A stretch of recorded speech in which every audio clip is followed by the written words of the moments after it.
Good morning, good afternoon, good evening, class. It's Mr. Arosena, and on today's video, we're going to be talking about how to calculate percent composition, and from percent composition, how to determine empirical formulas of compounds.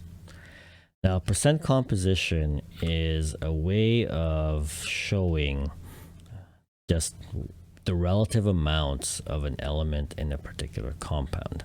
In order to calculate percent composition, we need to have a sample of the compound, and then we need to be able to determine how much of that sample is, or what mass of that sample is a particular element. So we need the sample of the compound and the mass of the element in that sample. Mass of element in the sample. And then it becomes an easy percent calculation. So mathematically, we would write the following. So the percent mass of an element is the mass of the element in the sample, mass of element in the sample, divided by the mass of the sample, and then multiplied by 100%. So it's basically saying that if I know the mass of the element in the sample and I know the mass of the sample, I can just calculate the percent mass just by dividing the two numbers and multiplying by 100. So as an example, here is a binary or a two-element compound, magnesium oxide. We're given a sample that is 13.6 grams. And 5.4 grams of that is oxygen. Now we're asked what is the percent oxygen, percent magnesium of this compound. Now before we start, I'm going to put in the mass of, or I'm going to calculate the mass of magnesium. So the mass of magnesium is 13.6 grams minus 5.4 grams. Now, this is because if I know 5.4 grams of the sample is oxygen, whatever is not oxygen needs to be the magnesium. So this will be 8.2 grams of magnesium. All right, now that we know the masses of all the elements in the compound, we can then calculate, we know the masses of the elements in the sample of this compound. We can then calculate what is the percent oxygen and percent magnesium. So the percent oxygen we can calculate as follows. We can take the mass of the oxygen, 5.4 grams. We can divide this by the mass of the sample, 13.6 grams. And then we multiply this by 100%. This will give us an answer of, I believe, do this on my calculator, 39.7%, or approximately 40%. For magnesium, we can calculate the percent magnesium in the exact same way using magnesium's mass, or the mass of the magnesium. So the mass of the magnesium is as follows, 8.2 grams, and then we'll divide this by the mass of the sample, which is 13.6 grams, and we'll multiply this by 100%. Doing this in the calculator, and this will give you an answer of about 60%. Which makes sense, because if I know 40% of my sample is oxygen and the only other element is magnesium, the remaining 60% must be magnesium. Now, if you're not given the mass of a sample or the mass of the elements in the sample, you can still determine percent composition as long as you know the compound formula. So if you know the compound formula, you can calculate the percent composition as follows. So if you know the compound formula, so percent composition can be calculated from compound formula using the following. So we need the total molar mass of the element, and we need the total molar mass of the compound. Okay.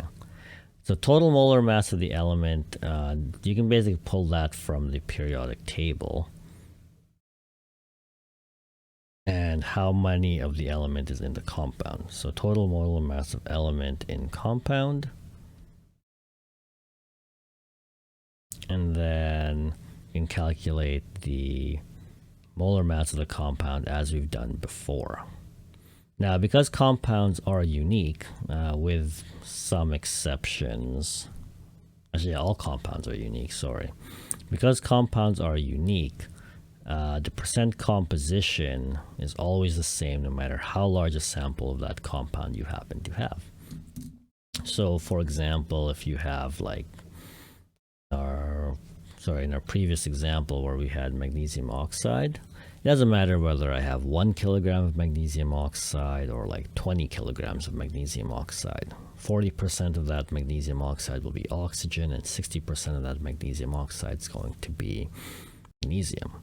Now we can use that to help us figure out the actual exact amounts of each element if we know the sample size that we're given. That's what our second example will actually calculate.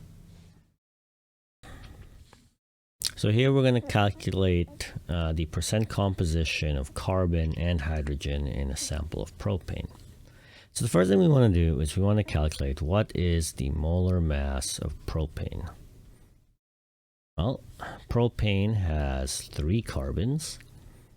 Carbon has a molar mass of 12, and there's 8 hydrogens. Hydrogen has a molar mass of 1.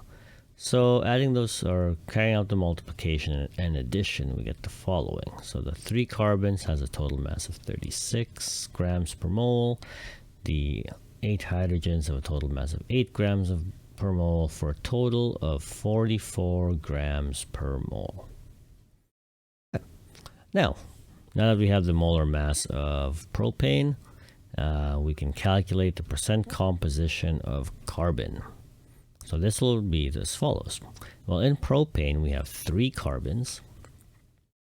So we'll take our mass of carbons, 3 times 12, and then we'll divide this,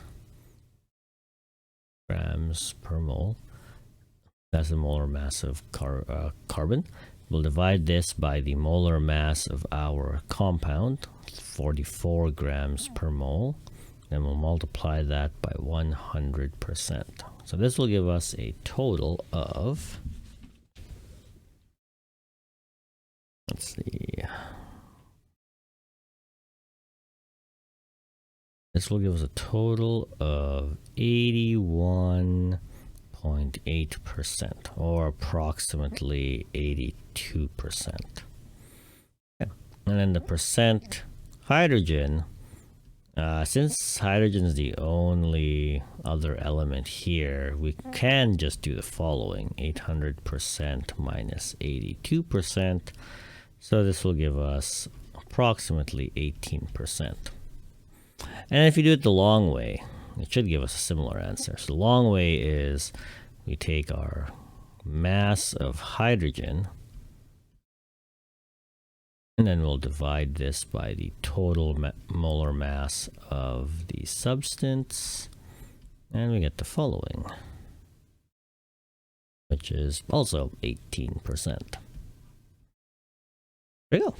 So that's how we calculate percent composition, whether we're given the percent composition or whether we're asked to find the percent composition based on a sample of the compound, or whether we're asked to find percent composition based on the compound formula. Okay. All right, now the percent composition, if you know the percent composition, you can actually use the percent composition to help you determine the mass of an element in any sample of the compound. So if I take, for example, in our most recent example, the carbon, where we have, so in C3H8, carbon is 82% of the compound and hydrogen is 18% of the compound.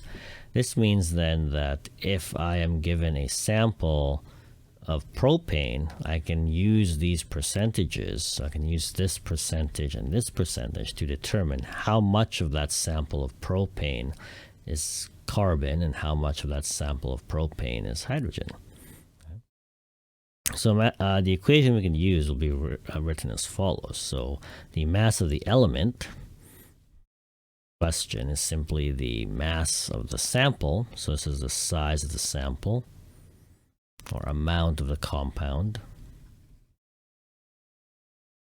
And then we just multiply it by the known percent composition of that element. Alright, so in our propane example, if I have a 100 grams sample of propane, 82% of that 100 grams is carbon, and 18% of that 100 grams is going to be hydrogen. Okay, right. That's exactly what we're going to do in our next example. So example 3, we want to determine the mass of carbon in 25 grams of propane. Well, we know from previous that this compound is 82% carbon and 18% hydrogen. So the mass of carbon is going to be the 25 gram sample of propane times 82%. Mathematically, this would look like follows: 25 grams times 0.82, which will give us the following.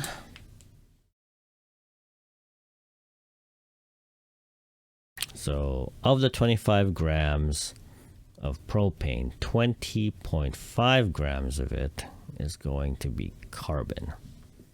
Okay. And two significant figures, this would be approximately 21 grams of carbon. And then if you're curious, the mass of hydrogen would be basically whatever is not carbon, because there's only two elements in this compound. So this would be, our total sample was 25 grams. We had 21 grams of carbon, so this leaves us with 4 grams of hydrogen. I guess 4 grams. We were doing a subtraction, so 4 grams. 4 grams of hydrogen. There we go. All right, so that's what we can use percent composition for. So percent composition allows us to figure out what percentage of a compound is each element. And then from that, we can determine how much of an element is present, or how much mass an element of that element is present in a sample of the compound. Okay. Now things get a little strange now when you start talking about molecular compounds or covalent compounds, because covalent compounds will actually kind of break the rule of the uniqueness of the percent composition I mentioned earlier. So if I go back in my notes to this part here, covalent compounds kind of break this rule a little bit. Okay. Because covalent compounds can actually have the same composition but different formulas. Okay. And you can see that in, say, like organic compounds, for example, like that's methane. You can get a similar compound. So methane's a bad example. I shouldn't use methane. Methane's so let's not use methane.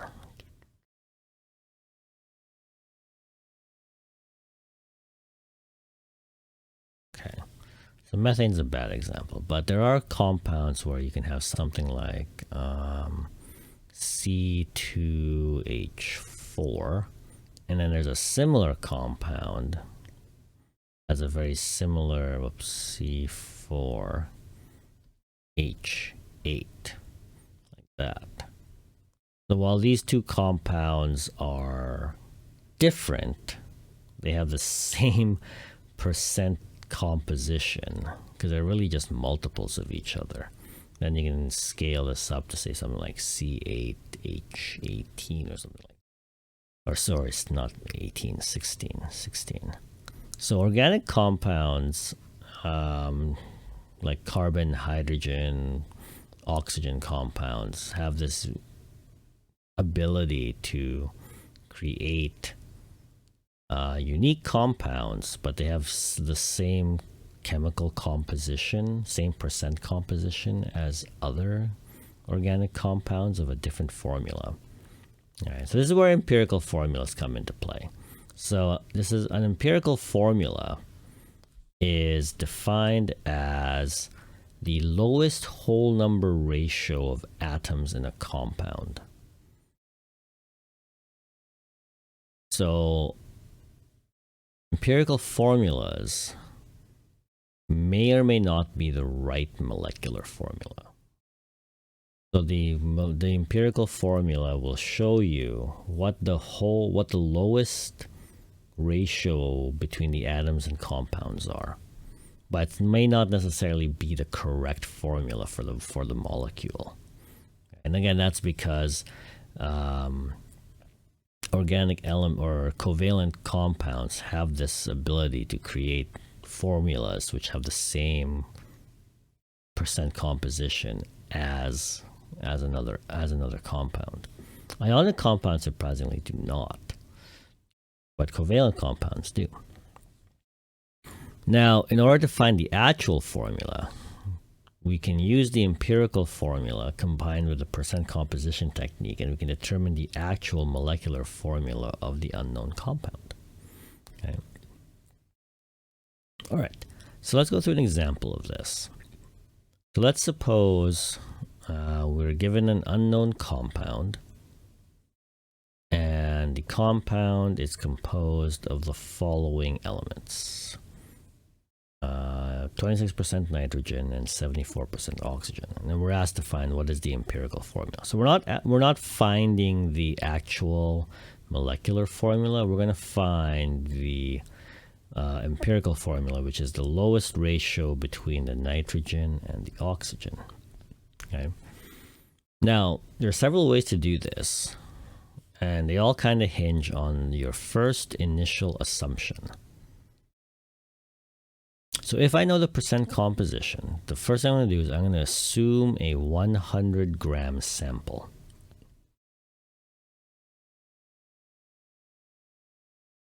Okay.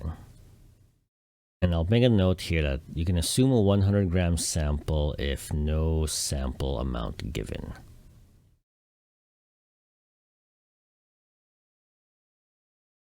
Okay, why 100 grams? There's a specific reason I choose 100 grams.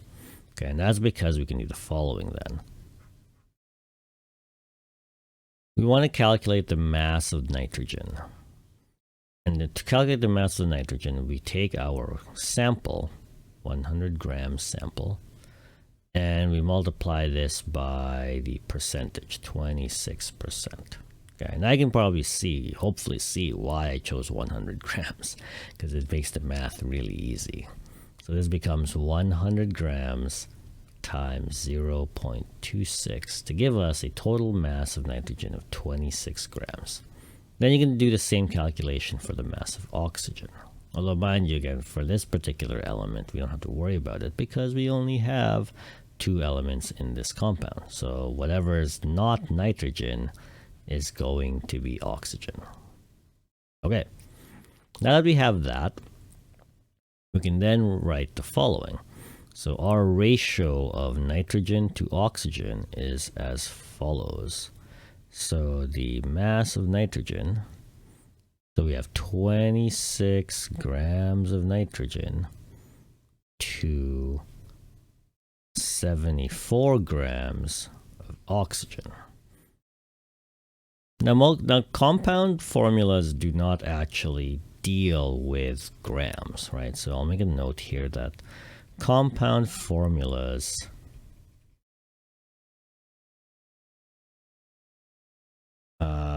don't deal with mass. They usually deal with atoms. So I'm going to convert these 26 grams of nitrogen and 74 grams of oxygen into atoms. So they don't deal with that. Compound formulas don't deal with mass, they deal with atoms.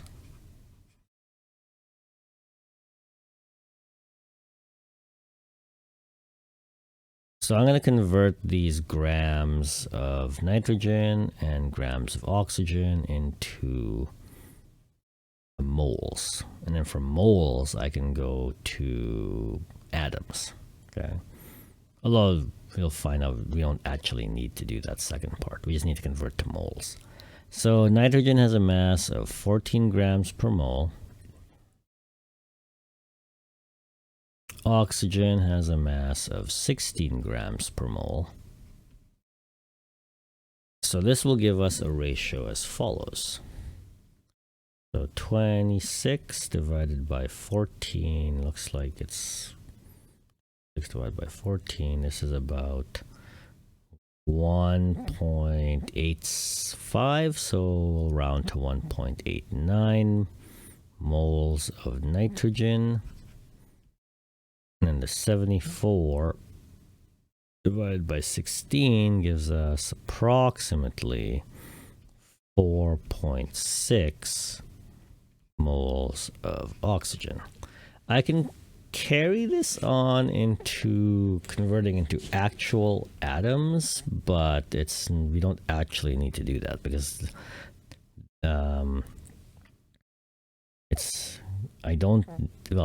if I multiply this number by 6.02 times 10 to the 23, and I multiply this number by 6.02 times 10 to the 23, because they're set up in a ratio, it doesn't actually matter too much. So I don't actually need to carry out the conversion to direct atoms. I can just work with moles. Okay. So mathematically speaking, I don't need to convert to actual atoms. I can just leave the ratio in terms of moles. And with that said, we can now sort of make the following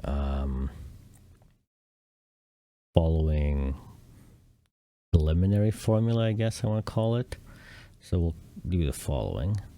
So we have N 1.90 4.6. Obviously this won't work very well because it's 1.9 and 4.6 aren't whole numbers, and compound formulas tend to deal with whole numbers. So we will carry out the following. Yeah, we'll carry out some rounding, and we can say that this formula is approximately N2O5. There we go. So this would be the approximate empirical formula of this particular compound. Empirical formula. Now this may not actually be the formula of the compound. We need to know a little bit more information about the actual compound, but this is the lowest ratio. So the actual formula could be N2O5, or it could be N4010, or it could be N6015, or basically the actual molecular formula is going to be some kind of multiple of the empirical formula. Okay. Anyways, but there you go. So there's our process for figuring out the empirical formula of a unknown compound. Now to determine molecular formula, the molecular formula, as I mentioned, is basically either the empirical formula or it's some kind of multiple of the empirical formula. The last piece of information we need to know about the compound in order to determine its correct molecular formula is we need to know the molar mass of the compound. That's what we'll do in our next example. So in our next example, here is the molecular, or we're asked to find what is the molecular formula of a compound if we know its molar mass is 60.0 grams per mole, and we've already determined that the empirical formula is as follows. All right, so let's first calculate what is the molar mass of this compound. So molar mass of CH4N. So this is remember, CH4N is our empirical formula. So the actual formula could either be this, CH4N, or it could be C2H8N2, or it could be C3H12N3, or so on. Okay. We do know that it's 60 grams per mole, so one of these multiples, either the CH4N or C2H8N2 or C3H12N3, it's going to have a molar mass of 60.0 grams. All right, so let's calculate the molar mass of this compound. Well, we have 1 carbon, so 1 times 12. We have 4 hydrogens, 4 times 1, and we've got 1 nitrogen, so 1 times 14.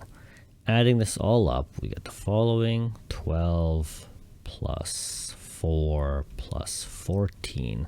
So CH4N has a molar mass of 30 grams per mole.